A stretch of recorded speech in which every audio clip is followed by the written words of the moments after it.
우주를 생각한다. 케네스 강.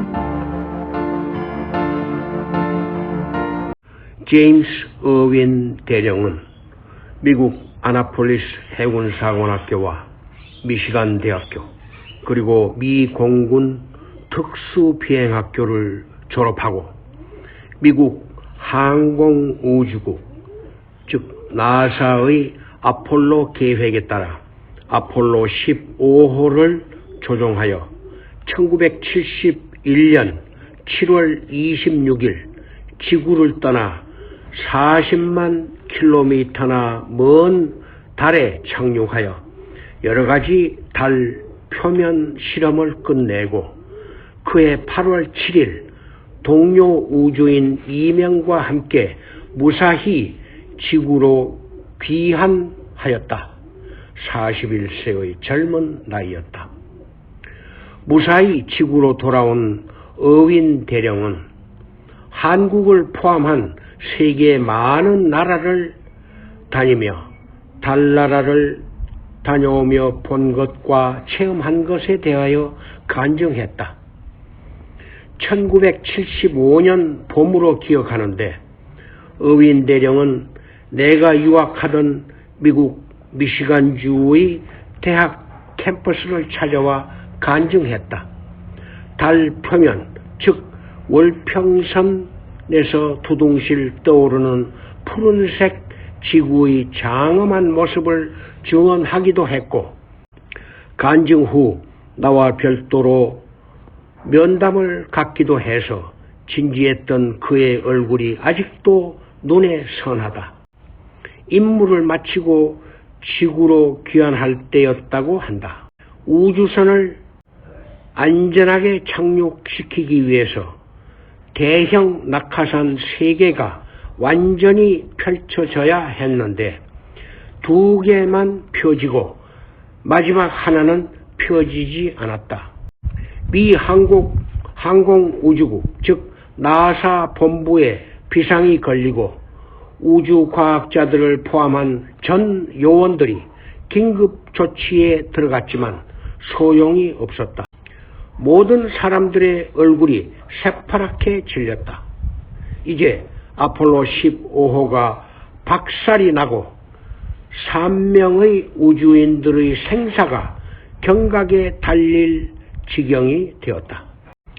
그런데 그 사실을 우주선 안에서 알게 된 제임스 어윈 대령은 하나님께 간절히 기도했다.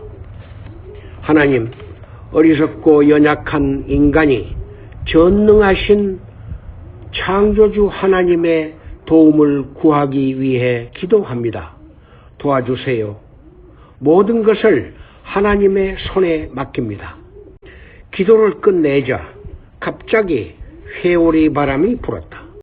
그러자 펴지지 않던 마지막 3번째 낙하산이 순식간에 펼쳐졌다.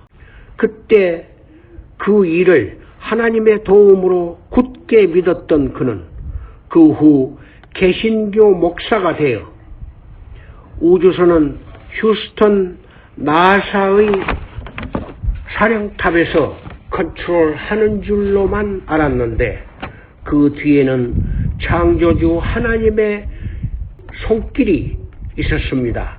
라고 고백했다. 사실 인류 최초의 우주비행사는 1961년 우주비행을 한 러시아의 가가린이었는데 그는 지구는 푸른 빛이었다. 하지만 아무리 둘러보아도 하나님은 보이지 않았다. 라고 말했다. 여기에 대해서 어윈 대령은 마음이 청결한 자는 하나님을 볼 것이다. 라고 응수했다.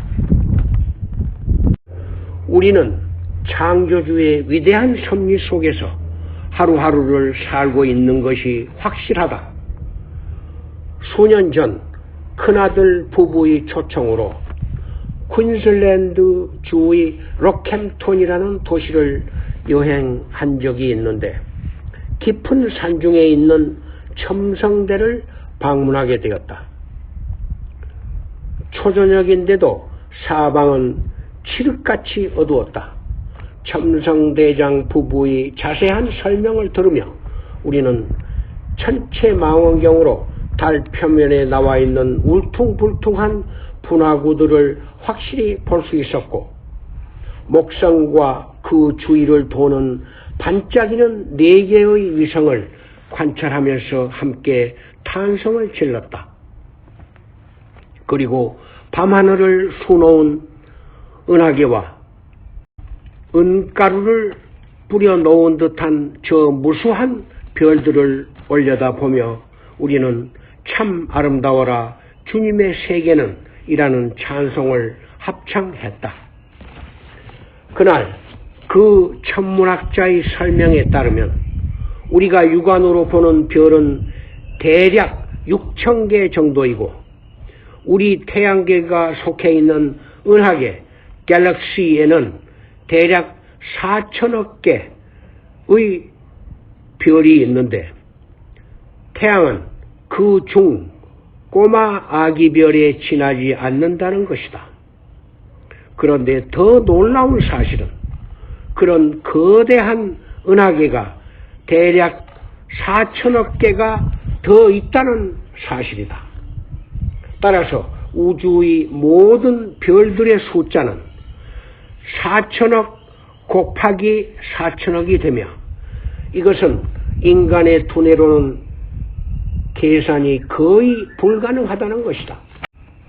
과학자들은 우주에 있는 별들의 숫자는 호주 맨니와 본다이 비치, 미국에서 가장 긴 데이토나 비치와 와이키키 해변, 그리고 한강의 모래사장을 포함한 지구상 모든 해변의 모래알 숫자보다 10배 이상 많다는 것을 확신하고 있다는 것이다.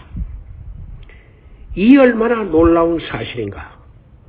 첨성대를 떠나 집으로 오는 차 안에서 저 무변 광활한 우주 속에 작은 먼지 같은 겨우 80년도 살지 못하는 인간의 모습이 더욱 초라하게만 느껴졌다.